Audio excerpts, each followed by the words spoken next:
ഫലമില്ലാത്ത, ഫലം കായ്ക്കാത്ത മേഖലകൾ ജീവിതത്തിൽ ദൈവം ആഗ്രഹിക്കുന്ന ഒരു ഫലം നമുക്ക് കൊടുക്കാൻ കഴിയുന്നില്ലെങ്കിൽ, ഇരുൾ അടഞ്ഞ വഴികളിൽ തിരുനാളമാകുവാൻ ഇന്നത്തെ ചിന്ത. Praise the Lord. ദൈവനാമത്തിന് മഹത്വം ഉണ്ടാകട്ടെ. എല്ലാവർക്കും ക്രിസ്തീയ സ്നേഹവന്ദനം. ഇന്നത്തെ നമ്മുടെ ചിന്തയ്ക്കായി ലഭിച്ചിരിക്കുന്ന വേദഭാഗം ഹോശേയ പ്രവാചകന്റെ പുസ്തകം 10-ാം അധ്യായമാണ്. ഇസ്രായേൽ ജനതയുടെ മ്ലേച്ഛതയ്ക്കെതിരെയും അവരുടെ ദുർനടപ്പിനെതിരെയും ശക്തമായ ശബ്ദമുയർത്തിയ പ്രവാചകനാണ് ഹോശേയ പ്രവാചകൻ എന്ന ചരിത്രം പഠിക്കുമ്പോൾ നമുക്ക് കാണുവാനായിട്ട് കഴിയും. ഇവിടെ 10-ാം അധ്യായത്തിൽ അവർ വിഗ്രഹാരാധനയ്ക്കെതിരെ ശക്തമായി ശബ്ദമുയർത്തിയത് നമുക്ക് കാണുവാനായിട്ട് കഴിയും. ഒന്ന് രണ്ട് വാക്യങ്ങളിലൊക്കെ അവർ ഒരു കാലഘട്ടത്തിൽ ഫലം കായ്ച്ചിരുന്ന മുന്തിരിവള്ളിയായിരുന്നു.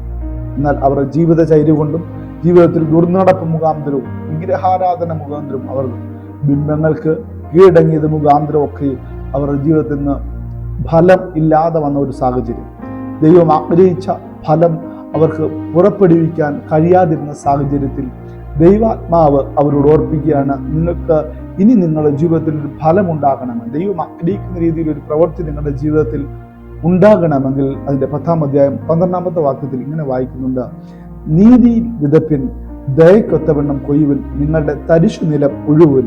യഹോവ വന്ന് നിങ്ങളുടെ മേൽ നീതി വർഷിപ്പിക്കേണ്ടതിന് അവനെ അന്വേഷിപ്പാനുള്ള കാലം ആകുന്നുവല്ലോ. ദൈവത്തിനെ അന്വേഷിപ്പാനുള്ള നിങ്ങൾ ഇപ്പോൾ കടന്നു പോകുന്ന ദുർഘട കാലഘട്ടമാണ് ദൈവത്തെ അന്വേഷിപ്പാനുള്ള കാലഘട്ടം. ആ കാലഘട്ടത്തിൽ നിങ്ങൾ ദൈവത്തിൽ നിന്നുള്ള നീതി നിങ്ങളുടെ ജീവിതത്തിൽ വെളിപ്പെടേണ്ടതിന് നിങ്ങൾ നീതിയിൽ വിതപ്പാൻ തയ്യാറാകണം. ദൈവത്തിന്റെ ദയക്കൊത്തവണ്ണം കൊയ്യുവാൻ തയ്യാറാകണം. മാനുഷിക ദയക്ക് നിങ്ങൾ അർഹരല്ല. ദൈവത്തിന്റെ ദയ നിങ്ങളുടെ മേൽ വർഷിപ്പിക്കണമെങ്കിൽ നിങ്ങൾ നീതിയിൽ കൊയ്യുവാനിടയാകണം. അപ്പോൾ ദൈവത്തിന് നീതി നിങ്ങളുടെ മേൽ വർഷിപ്പിക്കുമെന്ന് ദൈവജനം അവരോട് ശക്തമായി ദൈവിക പ്രവാചകൻ മുഖാന്തരം ദൈവശബ്ദം പറയുകയാണ്. അതിന് ആ നീതി, ദൈവത്തിന്റെ നീതി അവരുടെ ജീവിതത്തിൽ വെളിപ്പെടുമ്പോൾ അവർക്ക് മുന്നോട്ട് ദൈവികമായ ഫലങ്ങളെ കായ്പാൻ ഇടയായിത്തീരും. അതാണ് മത്തായി എഴുതിയ സുവിശേഷം 6-ാം അധ്യായം 33-ാമത്തെ വാക്യത്തിലും പറയുന്നത്: മുമ്പേ അവന്റെ രാജ്യവും നീതിയും അന്വേഷിക്കും, അതോടുകൂടി ഇതൊക്കെ നിങ്ങൾക്ക് ലഭിക്കും. എന്താ? നിങ്ങൾ എന്തു തിന്നും, എന്തു കുടിക്കും, എന്തു ഉടുക്കുമെന്ന് ഓർത്ത് വിചാരപ്പെടരുത്. അതല്ലേ നിങ്ങളുടെ പ്രാഥമിക വിചാരം എന്നുള്ളത്. എന്നാൽ ദൈവത്തിന്റെ നീതി നിങ്ങളുടെ ജീവിതത്തിൽ വരുമ്പോൾ, ദൈവിക നീതി ജീവിതത്തിൽ വ്യാപരിക്കപ്പെടുമ്പോൾ നിങ്ങൾക്ക് മുന്നോട്ട് ജീവിപ്പാൻ ആവശ്യമായതൊക്കെ ദൈവം നൽകും.